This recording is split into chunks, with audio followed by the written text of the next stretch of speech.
Hello student, I am S के लाल, अष्ट शहीद inter college Mohammadabad chemistry lecturer. आज हम पढ़ाने जा रहे हैं निविड संकुलित संरचनाएं एवं उनके प्रकार।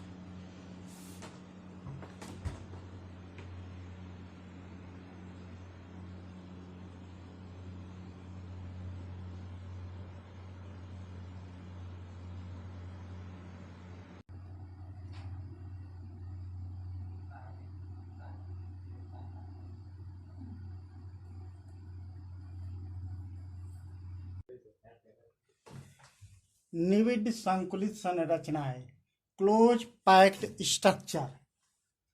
ठोसों में अवयवी कण निविड संकुलित होते हैं तथा उनके मध्य न्यूनतम रिक्त स्थान होता है। ये निम्न प्रकार के होते हैं। जब पहला एक विमा में निविड संकुलन, close packing in one dimension. जब गोले को एक ही पंक्ति में एक दूसरे को स्पर्श करते हुए रखा जाता है तो इसे एक विमा में निविड संकुलन कहते हैं। इसमें प्रत्येक गोला दो गोले को स्पर्श करता है, अतः इसकी उप सहसंयोजन संख्या 2 है।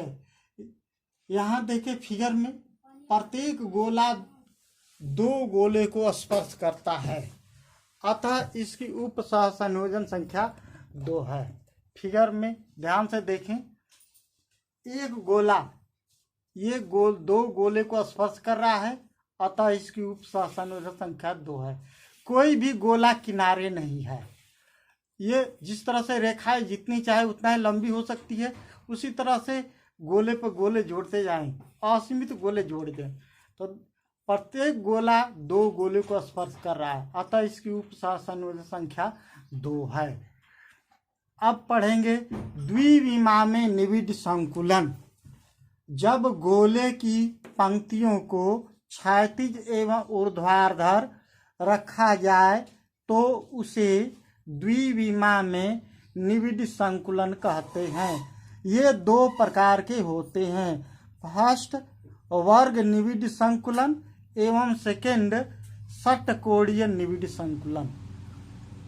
फर्स्ट है द्विविमा में वर्ग निविड संकुलन, स्क्वायर क्लोज पैकिंग। इसमें द्वितीय पंक्ति के गोले को प्रथम पंक्ति के गोले के ठीक ऊपर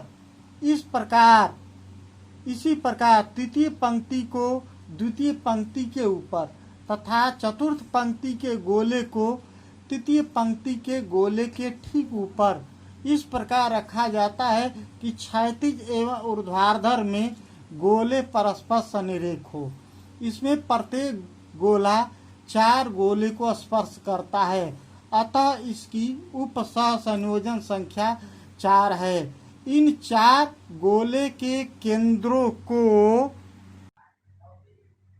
मिलाया जाए तो एक वर्ग प्राप्त होता है, अतः इस संकुलन को द्विविम में वर्ग निविड संकुलन कहते हैं।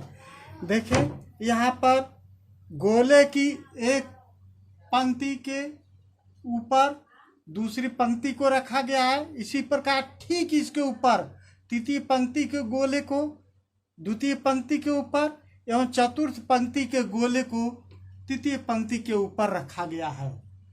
इसमें प्रत्येक गोला 4 गोले को स्पर्श करता है, अतः इसकी उप सहसंयोजन संख्या 4 है। यदि प्रत्येक स्पर्श गोले के केंद्रों को मिलाया जाए, अर्थात इन चारों स्पर्श गोले के केंद्रों को मिलाया जाए तो एक वर्ग प्राप्त होता है, इसलिए इसे द्विविम में वर्ग निविड संकुलन कहते हैं। सेकेंड देखें, द्विविम षटकोणीय निविड संकुलन, हेक्सागोनल क्लोज पैकिंग।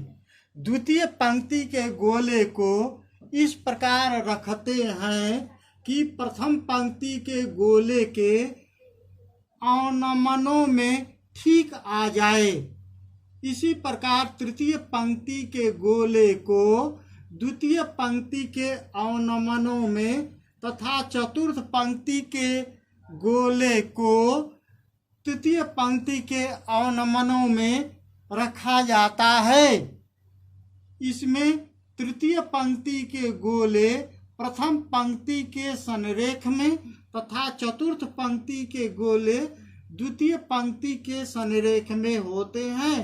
इसमें प्रत्येक गोला 6 निकटवर्ती गोले को स्पर्श करता है, अतः इसकी उप सहसंयोजन संख्या 6 है। यदि निकटवर्ती 6 गोले के केंद्रों को मिलाया जाए तो सम षटभुज प्राप्त होता है। अतः इस प्रकार के संकुलन को द्विविम षटकोणीय निविड संकुलन कहते हैं। इसमें 2 प्रकार की त्रिकोणीय रिक्तियां पाई जाती है। एक पंक्ति में त्रिकोण का शीर्ष ऊर्ध्वमुखी और अगली पंक्ति में अधोमुखी है। देखें इस फिगर में द्विविम षटकोणीय निविड संकुलन। इसमें देखें द्वितीय पंक्ति के गोले को प्रथम पंक्ति के ठीक अवनमनों में अर्थात गड्ढों में रखा गया है।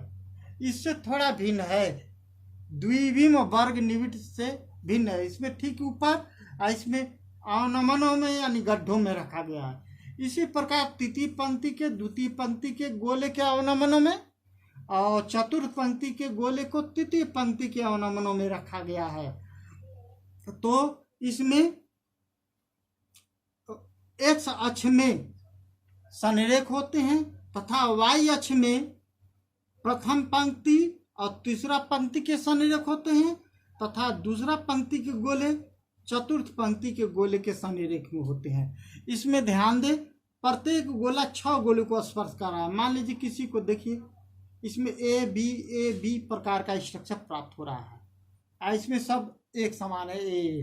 तो देखें इसमें मान लो किसी भी गोले को इंगित करें, इसको मान लीजिए हम पी को इंगित कर लिए हैं, कुछ भी मान सकते हैं, पी मान लिए। तो पी को ध्यान देखें कि यह कितने गोले को स्पर्श करता है। तो पी निकटतम 6 गोले को स्पर्श कर रहा है, 1 2 3 4 5 6। इन 6 स्पर्श गोले के केंद्रों को मिलाया गया है तो सम षटभुज प्राप्त होता है। अतः ये 6 गोले को स्पर्श करता है, अतः इसकी उप सहसंयोजन संख्या 6 है और ये सम षटभुज प्राप्त होता है। इसमें 2 प्रकार की त्रिकोणाकार आकृति पाई जाती है।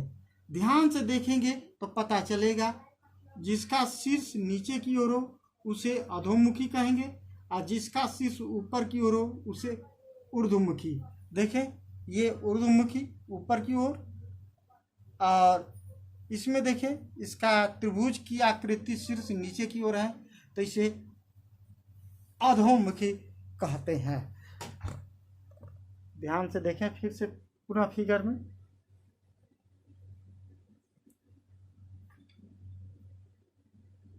ये वाला त्रिभुज की आकृति का शीर्ष ऊपर की ओर है, अतः ये ऊर्ध्वमुखी। नीचे इधर देखें ये त्रिभुज का शीर्ष नीचे की ओर है, अतः इसे अधोमुखी कहेंगे और ये सम षटभुज है।